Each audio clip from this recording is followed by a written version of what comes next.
Greetings, everyone. Welcome, welcome, welcome. I am so glad you're here. Thanks for tuning in. Tonight, we'll be reading The Falsification of African Consciousness by Amos Wilson. We're in part two, Eurocentric Political Dogmatism. Greetings. My name is the Revolutionary Matron, and my show is called The Learning Curve. I broadcast on a network called KWAZ Radio. There are other hosts on the network I'd like you to meet. Greetings, everyone. This is Koku from the Bitter Medicine Podcast, inviting you to tune in to the Bitter Medicine Podcast on KWAZ Radio. Peace, family. This is Oni, inviting you to listen to the Pro-Black Perspective, where black problems are addressed with black solutions. This is D Webb with the Harsh Reality Podcast, asking you to tune in where we tackle the news of the day that affects our community, only on KWAZ Radio. The views, thoughts, and opinions expressed here belong solely to the respondent, and they do not necessarily reflect any broadcast networks, affiliates, nor sponsors. The Learning Curve is a broadcast created for the benefit of my global community. Black is a consciousness. Content is being used for our commentary, research, criticism, education, scholarship, teaching, preaching, and news reporting. No copyright infringement is intended. I will make enunciation mistakes. I will give you my opinion about the information. And if you ever ask, I will send you my source. Eurocentric political dogmatism, its relationship to the mental health diagnosis of African people. Page 65 is where we're starting.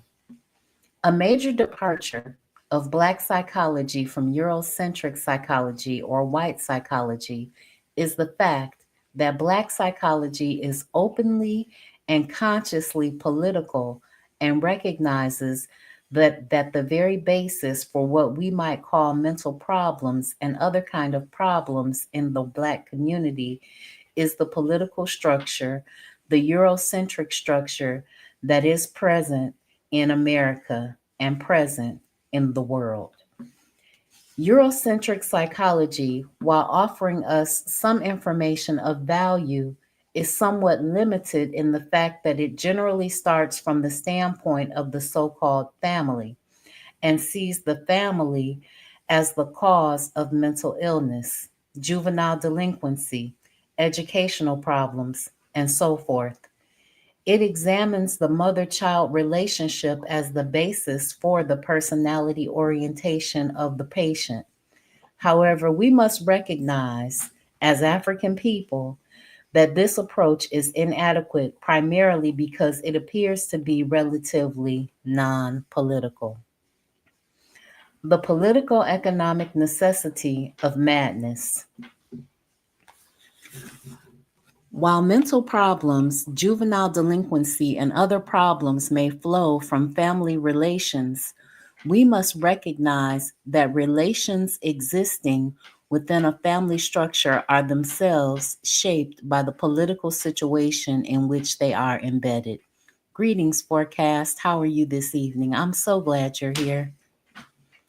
The relationship between the Black mother and child, the Black father and child, the politics that go on within the Black family structure, the politics of color, the politics of quality of hair, the politics of sexuality, and so forth that exist within the Black family reflect to a very great extent the politics of the larger white-dominated society in which the Black community finds itself. If an effort is made to get to the root of the mental problems and other kinds of problems that exist within the African American individual and community, it must begin with an analysis of the political context in which they coexist. It must start with the recognition of the fact that juvenile delinquency, criminality, mental problems, family problems, and other kinds of problems which are prevalent in our community are social necessities, are political necessities. We have stated before that in order for us as a people to be in the situation we are in and not be in concentration camps and not have guns pointed at our heads throughout the day, we must be maintained in a particular state of mind. In a sense, then, we literally must be out of our minds and we must be kept out of our minds. Mental maladaptiveness among our people is a political necessity and therefore is instigated by political social forces, and a Black psychology must begin with this very fact. The political necessity is in part on the demographic fact that the European is approximately 10% of the world's population.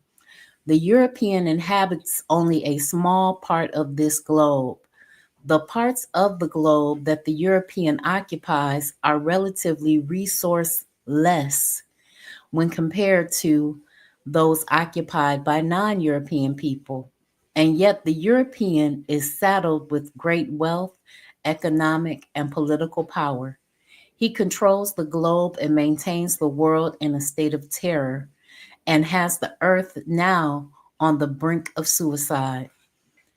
We must question why it is that a minority people, a very small percentage of mankind, a people who are essentially resourceless in terms of their natural resources, maintain the power that they have.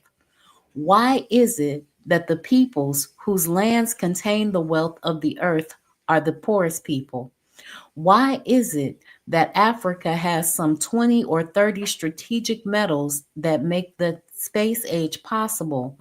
Why is it that the image of Africa is projected at us time and time again as that of starving children, as societies in disorder, as societies on the verge of disaster? This implies, to my mind, that there must exist a political social situation wherein the mental orientation of our people must be so structured that the power and the ability of the European to rule this earth are continually maintained. To a good extent, people are kept out of their minds by means of contradictions and conflicts, where the mind is faced with what appears to be unresolvable problems and dilemmas, and seeks often to escape those contradictions either through the creation of illness, misbehavior, or often through grabbing onto one of the horns of the dilemma, extreme conformity, or through the extreme rebellion technique, all of which are designed ultimately to maintain the status quo. For the European to rule the world as he does today, or at least to intimidate it as he does, contradictions must be a chronic part of the lives of the non European people, as well as that of the European. The imperialistic European must essentially function in a very devilish fashion. That is, in a fashion that uses deception as its major characteristic. Consequently, fundamental values and ways of seeing reality must be reversed. The good must appear to be the bad, the light the dark. The truth must be taken for a lie, and the lie for the truth. Otherwise, a small group, such as the European people, could not continue to keep the rest of the world out of its mind. The European hegemonic establishment must project false and injurious ideologies that are accepted by its victims. It must project self-serving ideologies that are seen as givens as natural. It must project fraudulent ideologies that are not subject to question. When the victims of European imperialistic domination accept its ideologies uncritically, they then accept the rulership and dominance of the imperialistic European. Then they begin to identify with the very group that is responsible for their problems. Are we out of our minds, people? I think we are. And I think we're kept out of our minds. Individualism and self blame. One of the ideologies, and there are a number that we will look, but we will look at just this one today, projected to maintain European dominance is the ideology of individualism. We hear a great deal today of the do your own thing and I do mine kind of situation, the so called individualization of success and failure. That is where individual failure is seen as a result of what we call personal ineptness or misbehavior as a sign of moral inferiority. That is, those peoples and individuals who fail in society fail as a result of problems within themselves. Some individual shortcoming or ineptness ultimately failing as a result of some moral problem within the personalities. William Graham Sumner, a pioneering and influential American sociologist, indicated that the poor are shiftless and impudent. They are negligent, impractical, and inefficient. That they are the idle and the intemperate, the extravagant and the vicious. Even those people who founded the social work and the so called helping professions and who saw themselves as liberals often saw the behavior and the failure of the victims of Eurocentric domination as a result of their personal misbehavior or the result of their moral weakness. We call this kind of approach the individual moral sensibility, which is used to justify the culture of inequality. That is, this individualism, this individual moral sensibility tries to persuade us that this society is equal and that this society makes available to all individuals equal the opportunities to advance it. And if they fail, it is a result of their own personal problems. Of course, it becomes obvious that this kind of approach is a rationale and a rationalization by means of which the society itself ignores its own input as far as the failure of a person or people, such as our people, are concerned. It helps us to ignore the impact of the social structure upon which individual achievement and mobility are based. It tends most literally to try and eradicate the idea that the individual succeeds or fails within the social structure. Since the individual does not succeed or fail in a vacuum, but succeeds or fails in a social system, the social system must be taken into consideration when we evaluate individual success and failure. This implies the possibility that the social structure itself may be principally responsible for the success of some and the failure of others. However, a society developed by the imperialistic European who arrogates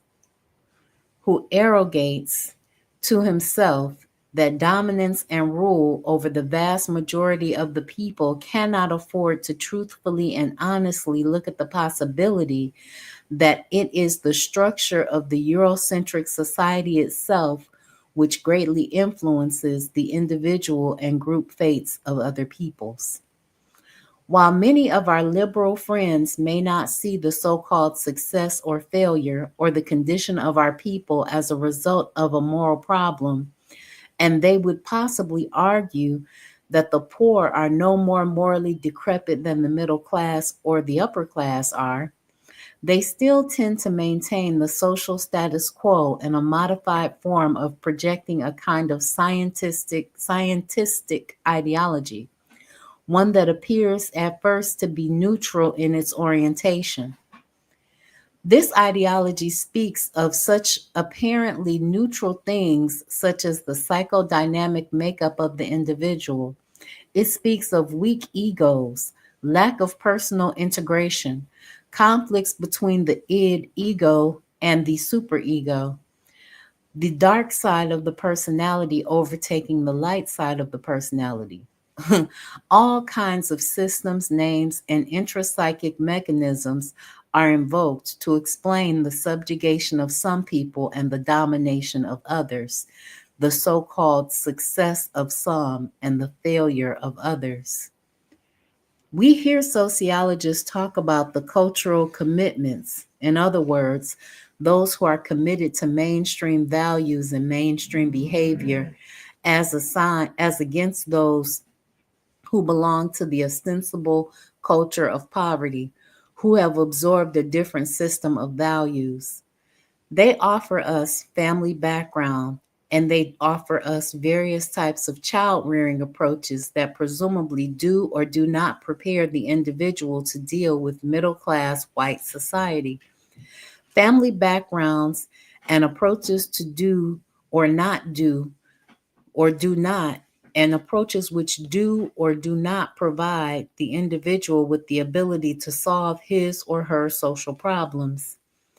Educationalists go deeply into the cognitive structures of the victims and indicate the means by which they are deficient in academic or other abilities.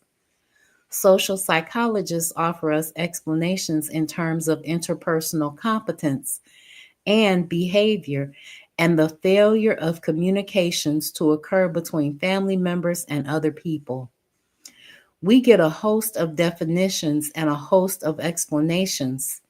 However, we rarely, if ever, get an approach that looks like the political system and the political aims of the imperialistic European, and in what ways those aims contribute to the critical situation that we see ourselves in today.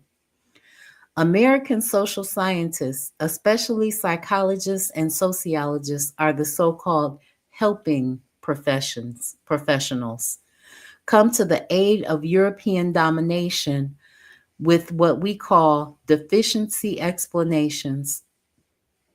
We note that in the study of the Black child and in the study of Black people within our universities, we get a bevy of deficiency terminologies or jargon, and we get long semesters of courses about about the deviant behavior of Black people. We get courses that use the white middle class child or the white middle class itself as a measure for all other peoples, and those individuals and people who do not measure up to their standards are seen as deviant or deficient in one form or another. So we need a standard by which we measure our African identity and our African selves that is not based in the Eurocentric paradigm. Insanity as a model of sanity. The most insane people on the earth today are used as the models for sanity. The sanity of the racist European itself is not questioned. The insanity of European normality is not questioned.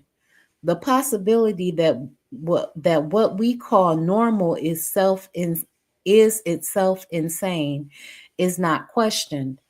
That the organization of this society, the nature of its human relations, the structure of its economic systems, the values that motivate it, and the result of the madness of a people.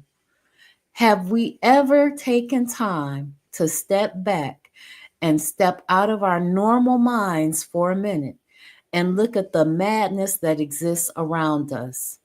Have we ever stopped for a moment and noted the madness that motivates us to jam into those subways every morning, that motivates us to work endlessly and compulsively, that motivates us to feel guilty in the moment of leisure, that motivates us to consume endlessly, that motivates us to be the victims of all kinds of erratic fashions? Have we seen the craziness that peers out at us from our television screens? Have we recognized that the television screen projects little reality at all? That we measure ourselves against what we look at there? That TV advertising is designed to keep us in a state of frustration and dissatisfaction, and designed to inculcate us with a sense of inferiority, and designed to keep us from facing reality and confronting truth, to divert us from the pitifulness of our situation, to not let us recognize as a people that we are in a precarious situation and that our biological survival is in question.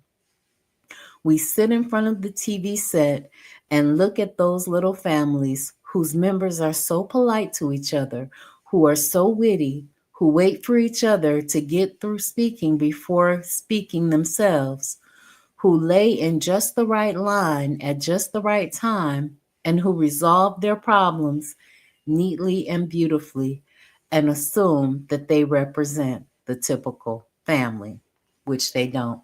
Greetings, Sister Ra, and the elders listening with you. Thanks so much for tuning in.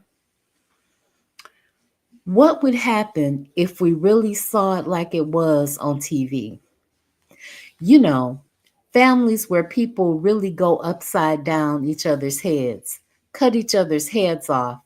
If reality was projected there rather than the pretense, the fantasies, and the fairy tales that are placed there, so that we as Black people imagine that what we see as white families on television really exists, and there are left with inferiority complex, asking, why can't our families get along like that?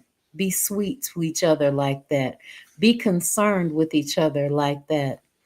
We must look at the psychopathology of everyday life, and we must recognize we cannot have it both ways. We cannot talk about a people who have enslaved us, who discriminate against us, who insult us, do all manner of things against us, and then use them as a model of normality.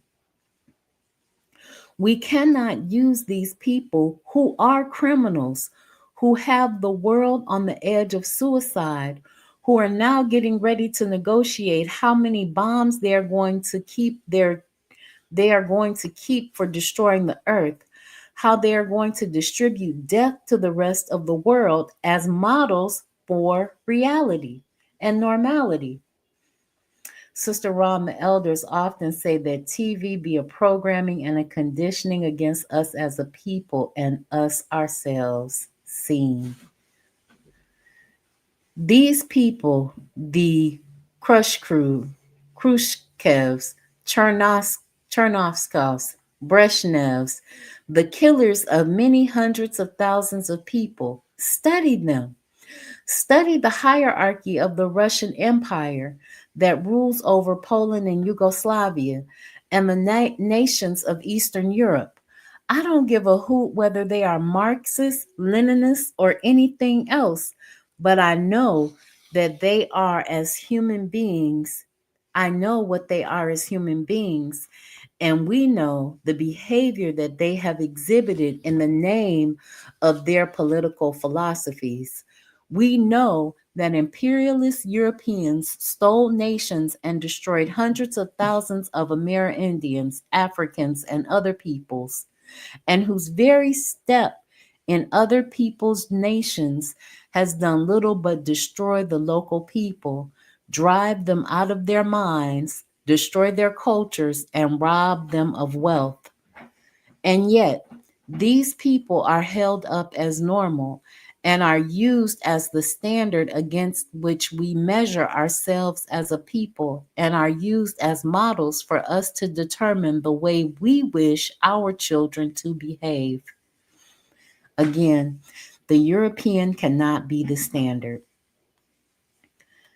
History, psychology, and ideology.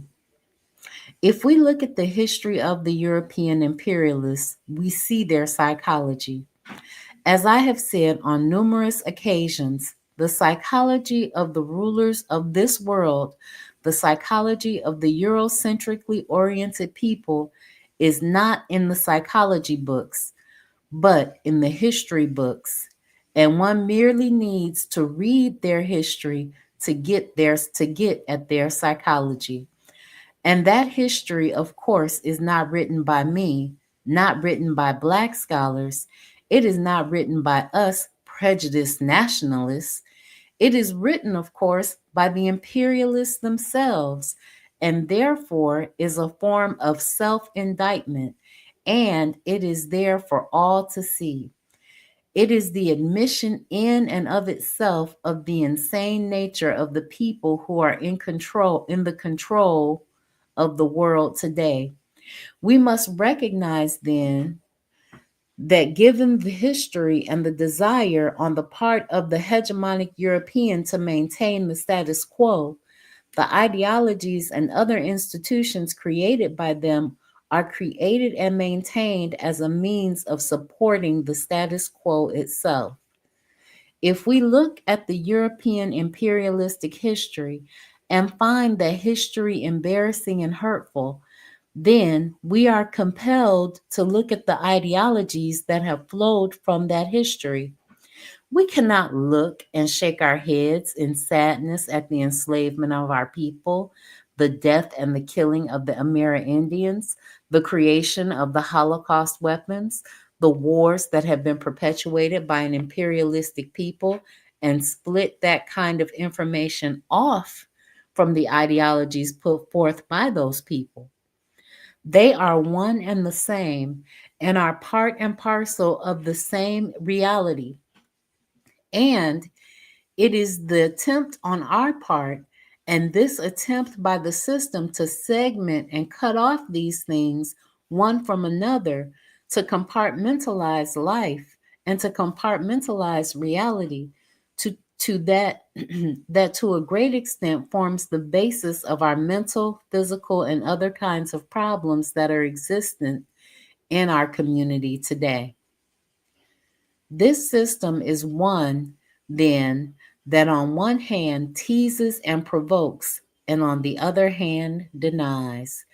Its individualistic sensibility encourages us to dream big dreams, to imagine that the best of everything is within our grasp and within our reach, and that at the same time, it denies the possibilities of those dreams to become a reality.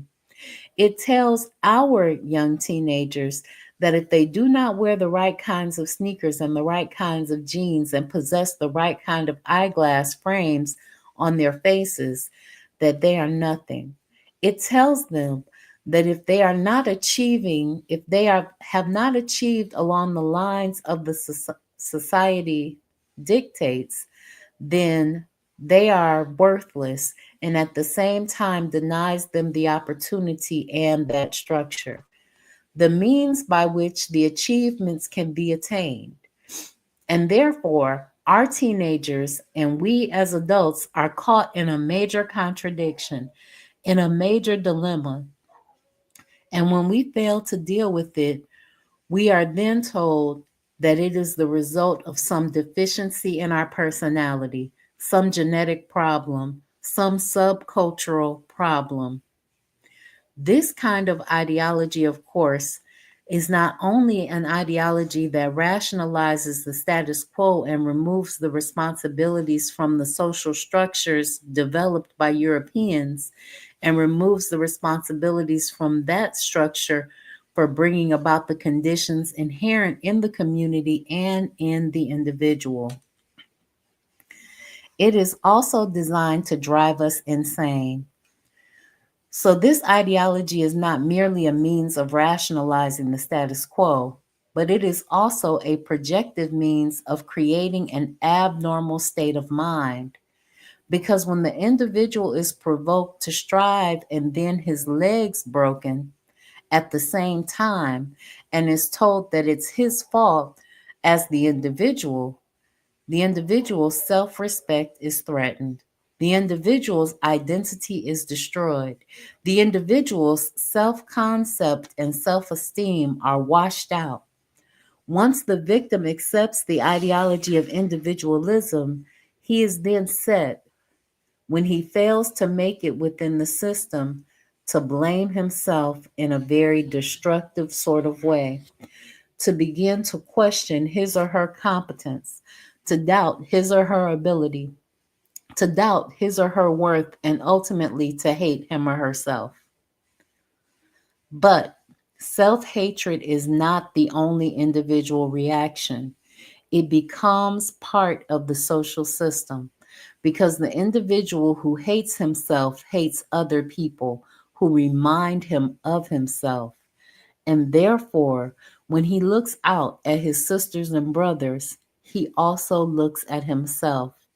And if he questions the adequacy and competence of himself, he questions the adequacy and competence of his brothers and sisters. So then, the experience of failure and the experience of not achieving in society not only becomes an individual experience, it becomes a social experience and a social disease. Therefore, the philosophy and the ideology of individualism is not an ideology that attacks the individual. It is an ideology that attacks the whole of a community. It is part of a community ideology designed to maintain dominance of one community over another, to maintain the dominance of the Eurocentric community over the African community.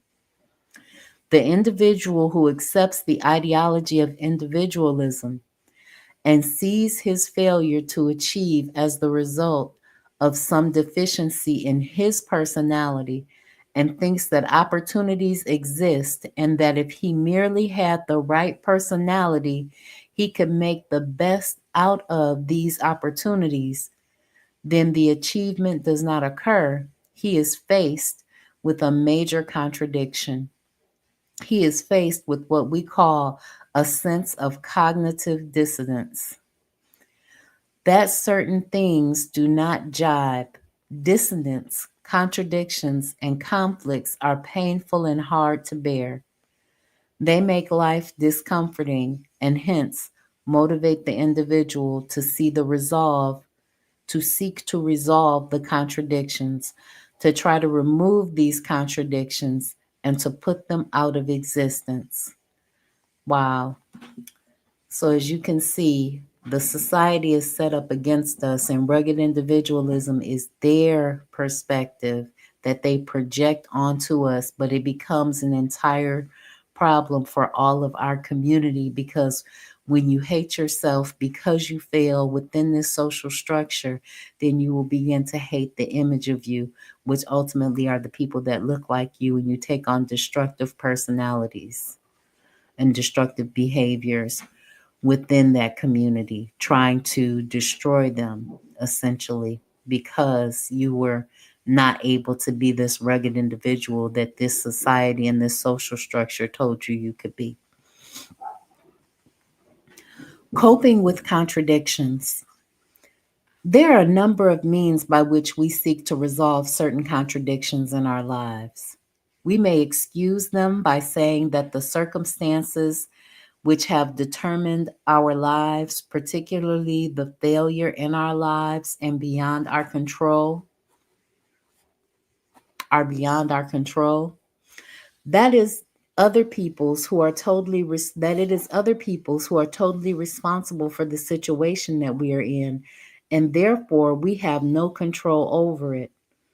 While this is to a degree true, it can also lead to some other psychological problems in the individual.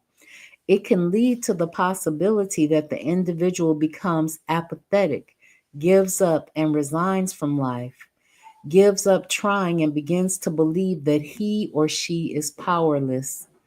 Unfortunately, the resignation and the apathy of too many of our people are part of the means by which the system maintains itself.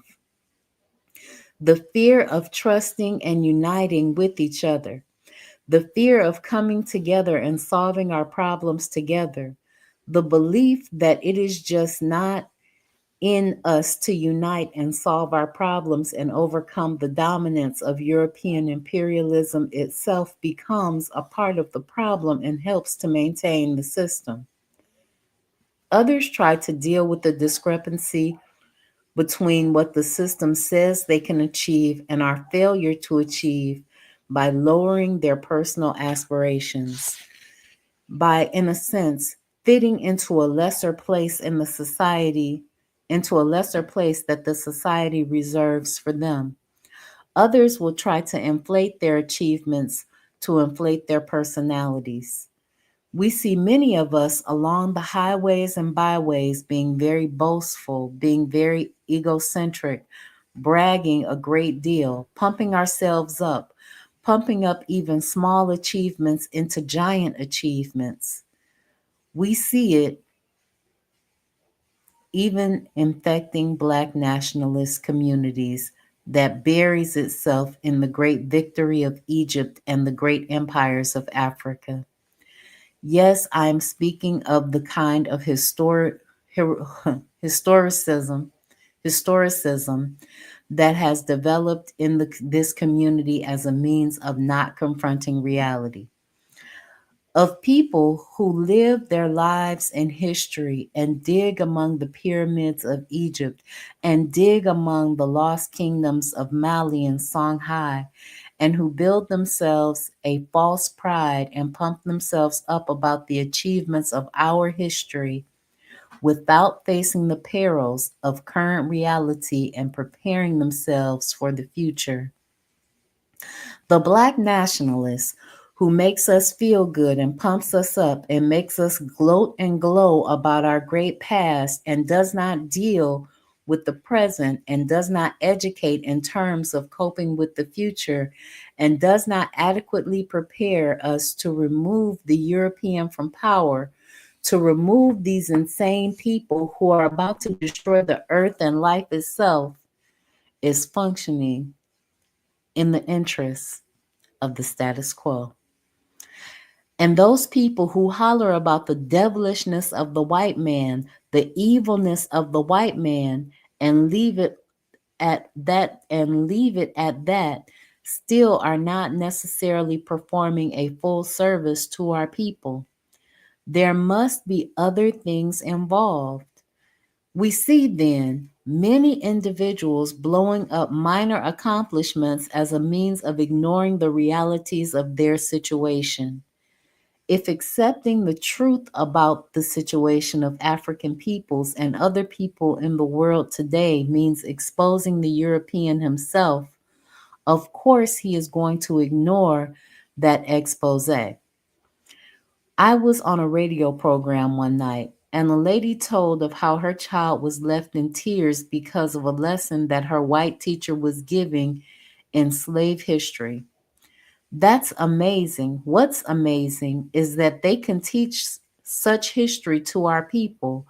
But the problem was that the child left with the greater sense of frustration and inferiority. The parent was questioning me to a degree as to whether, or at least it was implied, whether slave history should be taught since it may upset some of our children. For many white teachers to teach Black history in its objective and correct form would be to condemn the very people who are in control of the society itself. It would mean that the teacher, the white teacher who teaches it, will condemn himself or herself. And it also means that often, even those of us who are Black, when we do not teach our history correctly, will point to our own collusion in the system. This often occurs because what is discussed is the nature of slavery and the condition of slavery, but not the nature and condition of the slave master. And the questions that are dealt with are not questions concerning the mental stability and characteristics of those who enslaved us. And the question is not the fact that these people are still influential today. And the question as to whether they should continue to be influential is not dealt with at all. So, consequently, our children are left with an inferiority complex. The subject is left half explored, and even its being brought up and taught serves as a means of maintaining the system while appearing to be a liberal concession of the radicals of the 1960s.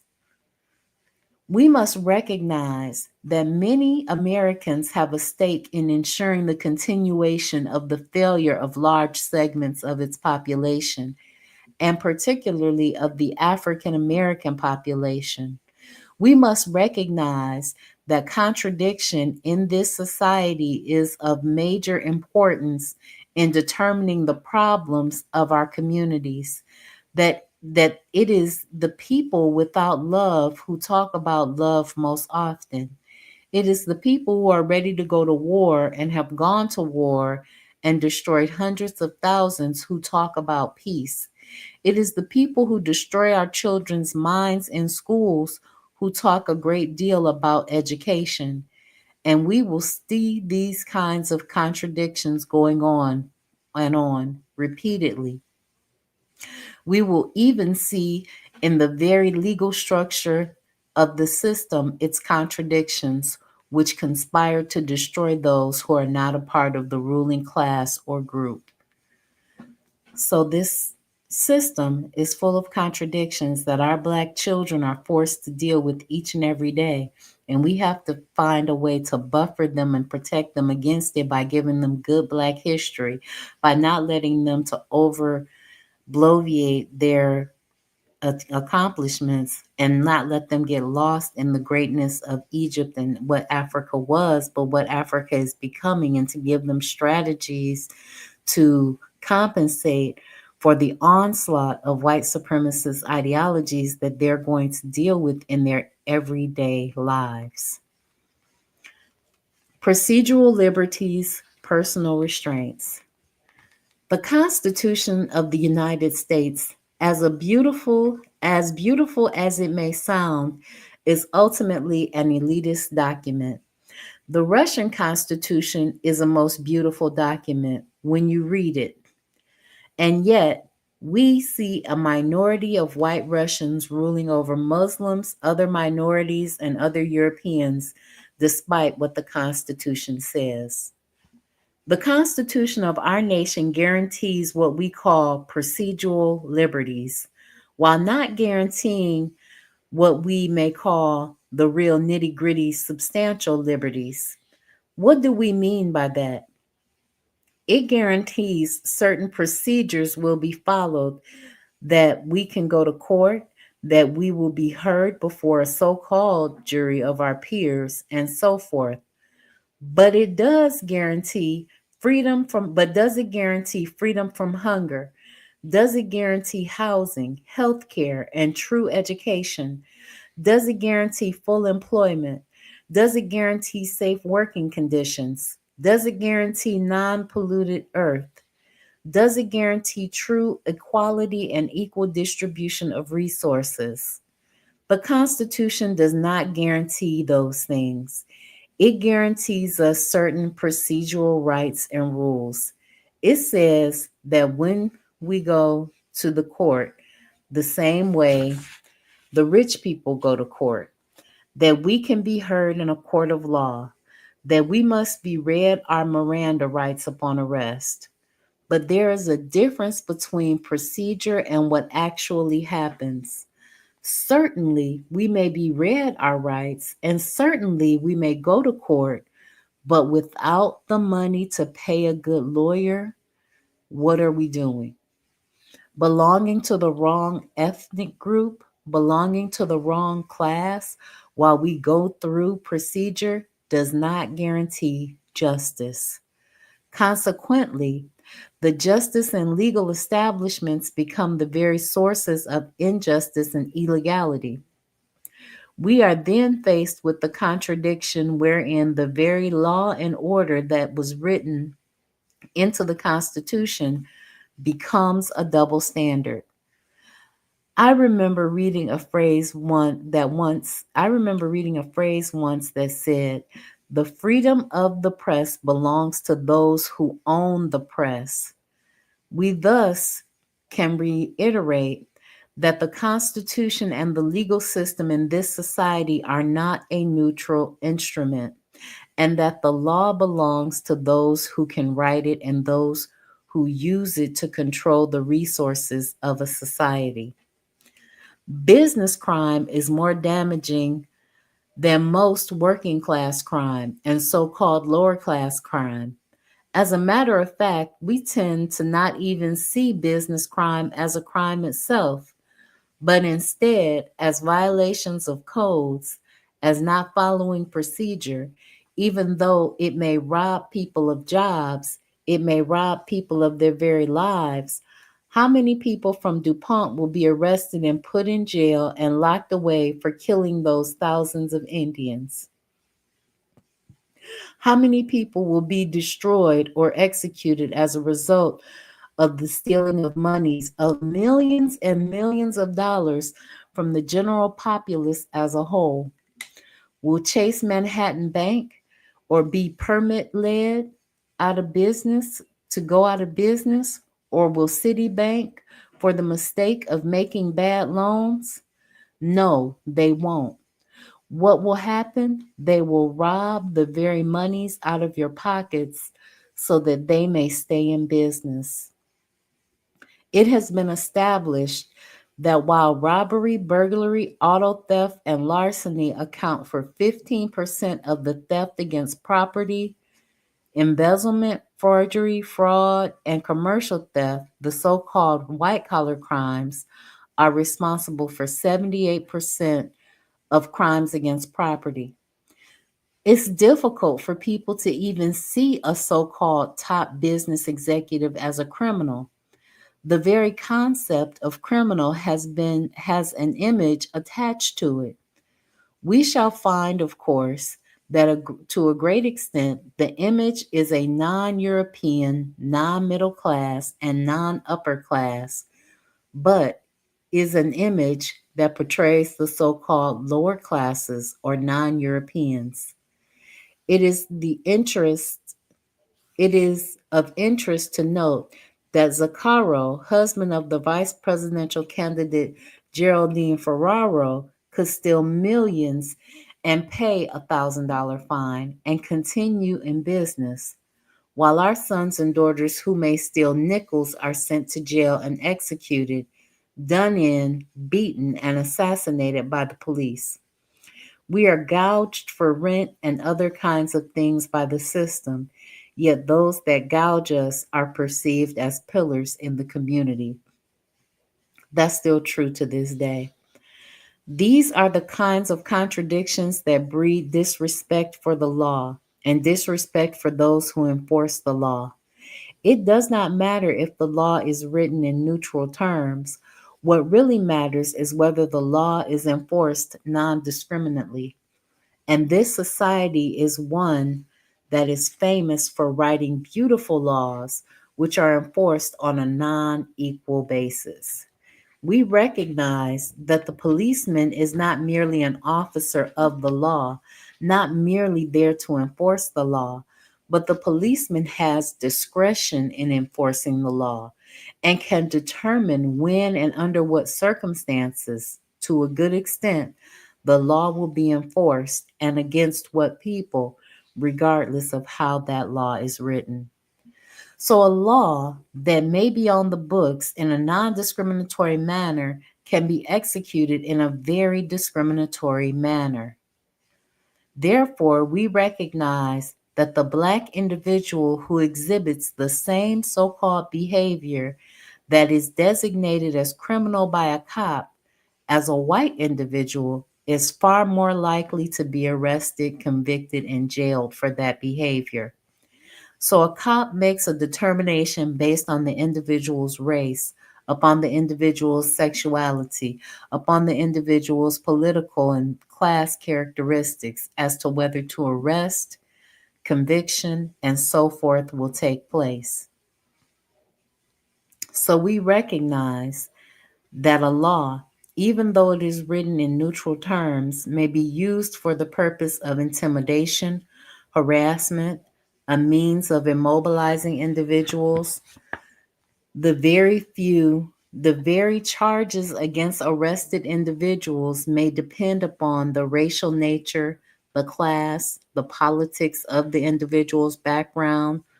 These are the kinds of contradictions that have destroyed the personalities of our people, that have destroyed our self confidence, have destroyed our self concept as a people.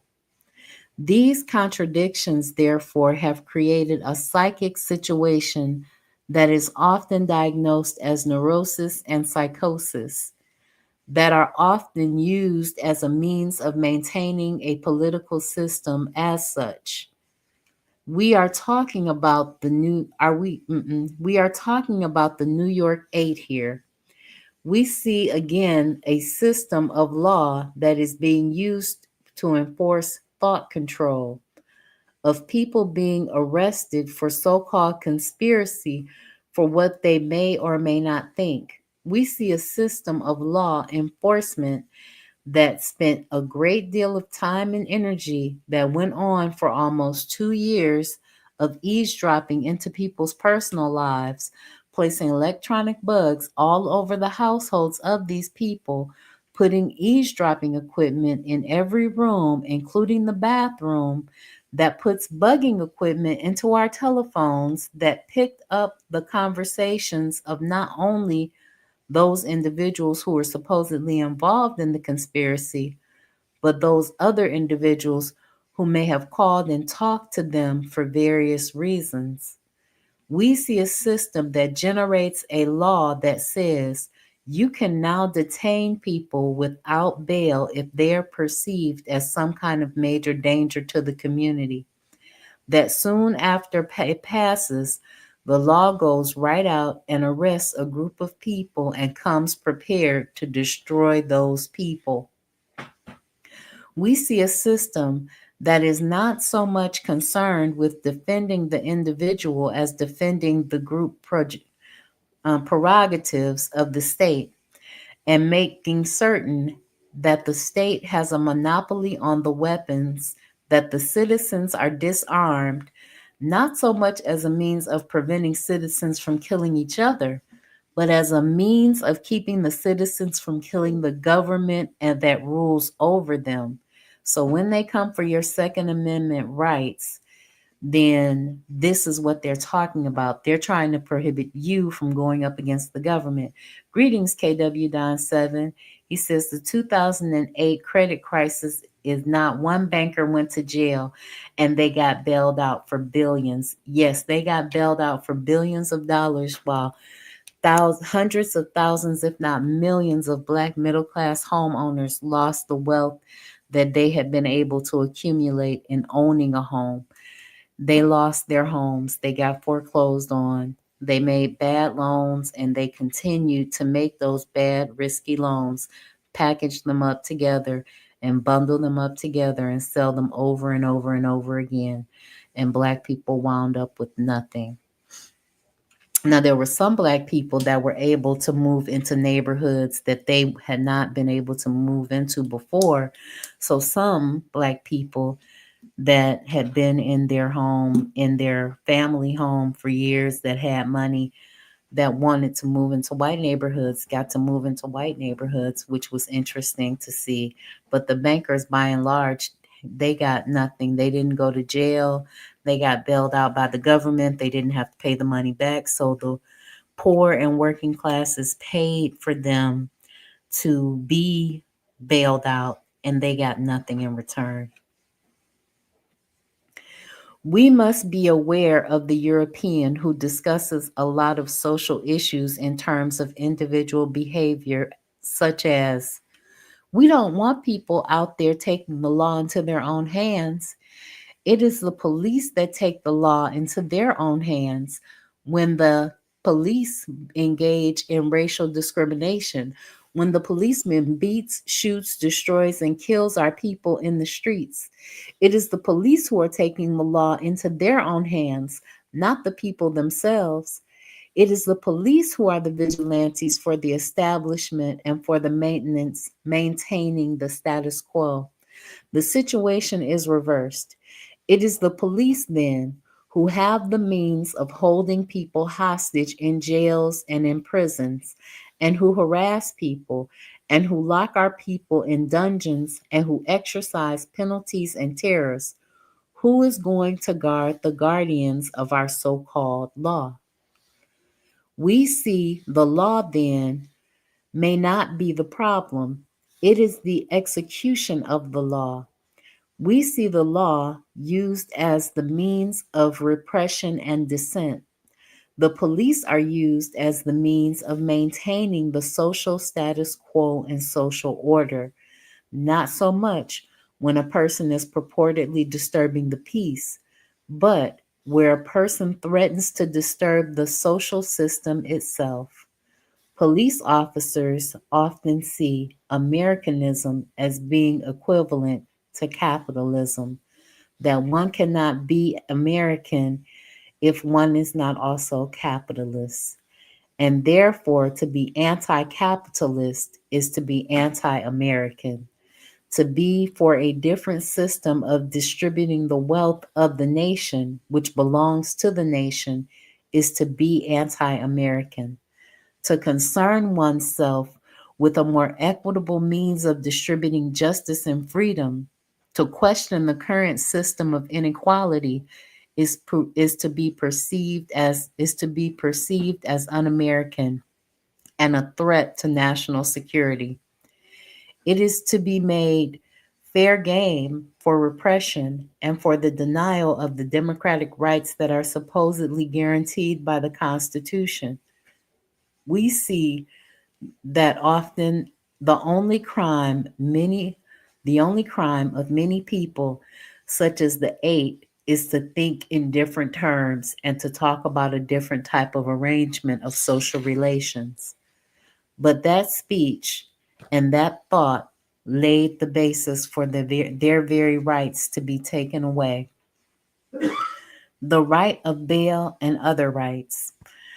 Under the guise of defending democracy, the security agencies of our National Legal Department are able to deny so called dissenters their democratic rights and to move the nation closer to a police state, which is exactly where we are seeing what we are seeing here.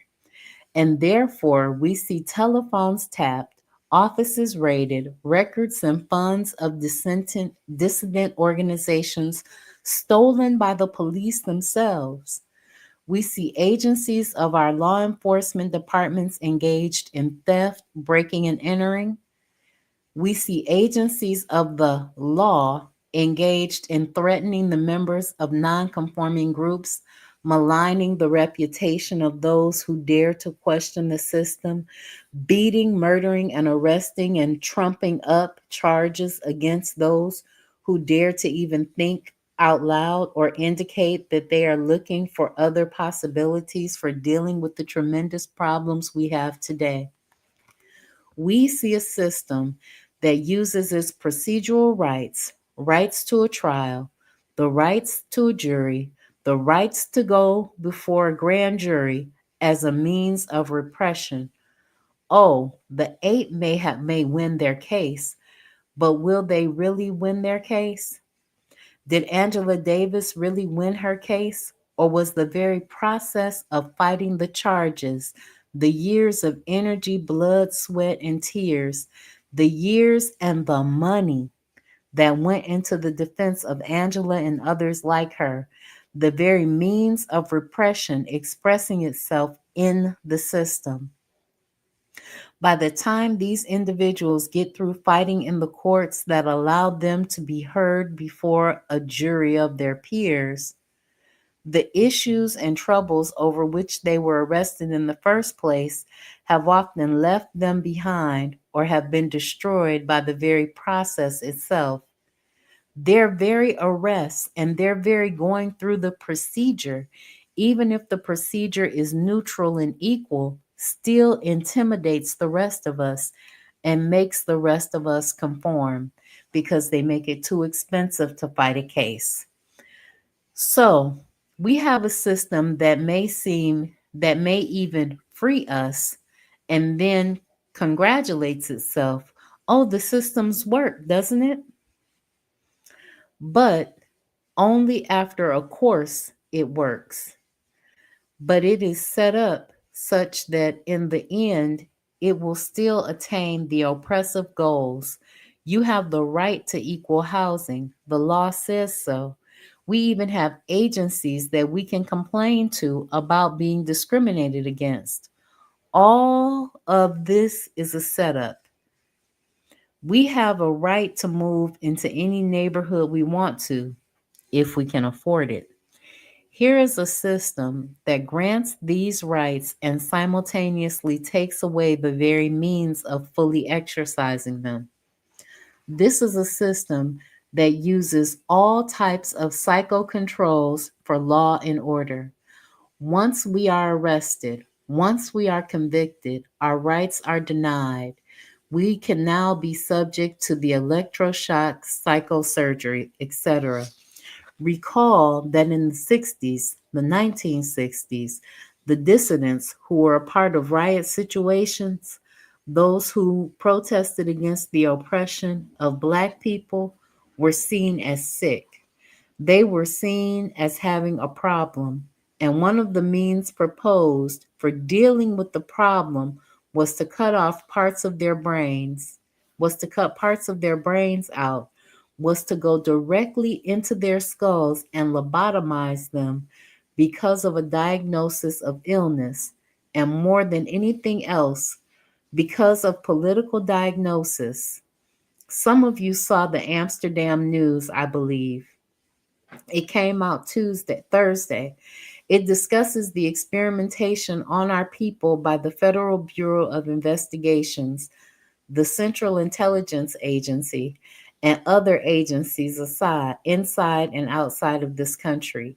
Even in South Africa and other places, the experimentation on our people is taking place currently and certainly has taken place in the past. We must recognize that this kind of thing continues and is a part of the so-called law and order system that exists today. So as you can see, that law and order system is not all about law and order. They give you the illusion of rights. Greetings, APTV 13 Keys. Thanks for tuning in. We're just wrapping up. They give you the illusion of rights. They give you the illusion of inclusion. They make you think that it's possible for you to be a part of this system. But the reality is you are not a part of this system. The reality is you don't have the same rights that people with money have, that white people have, that people that are perceived as upper class have. You don't have the same rights as other people seemingly have. And you never did and you never will. And it's getting more and more, it's becoming more and more prevalent today that you'll see it, that you'll see that you don't have the same rights. They're setting up two systems of justice. They're putting you in a position where it's going to be in your face that you don't have the same rights as rich white people do, that you don't have the same rights as a white person of your same social class has, that you don't have the same ability towards upward mobility that a white person in your same position has. Because guess what? With the ending of different programs, if they don't have to give you a contract, then they're not going to give you a contract, because your net worth is your net worth. Your network is your net worth. So if you don't know somebody that's on the inside of this program or that program, it's unlikely that they'll give it to you. That's the problem. That's been the problem the whole time, is that they will give it to somebody that looks like them because they see each other as friends. They see white people as non-threatening. Even the police see other white people as less threatening than they see black people. They see black people as a threat. All right, guys, I'm not going to hold you long. I just wanted to make sure I came on tonight and that we got that reading done. I had some technical difficulties. I appreciate each and every one of you for being here. Thank you, Forecast. Thank you, Sister Ra and the elders that listened. Thank you, APTV 13 Keys, and thank you, KW Don 7. I know that Anthony McPhail is listening. I know that John Henry is listening. I know that Koku from the Bitter Medicine Podcast is listening. I know that Oni from the Pro Black Perspective is listening. I know that Bawana Haguziki is listening. I know that Dorico Cooper is listening. I know that so many others of you are out there listening, and I appreciate each and every one of you. I value your support and your input. Leave me a comment. Let me know what you think. Let me know if there's anything else that you'd like to know, if you have questions. All right, guys, I will see you Monday, where we will be reading The American Slave Coast, a history of the slave breeding industry in America. All right, guys, peace.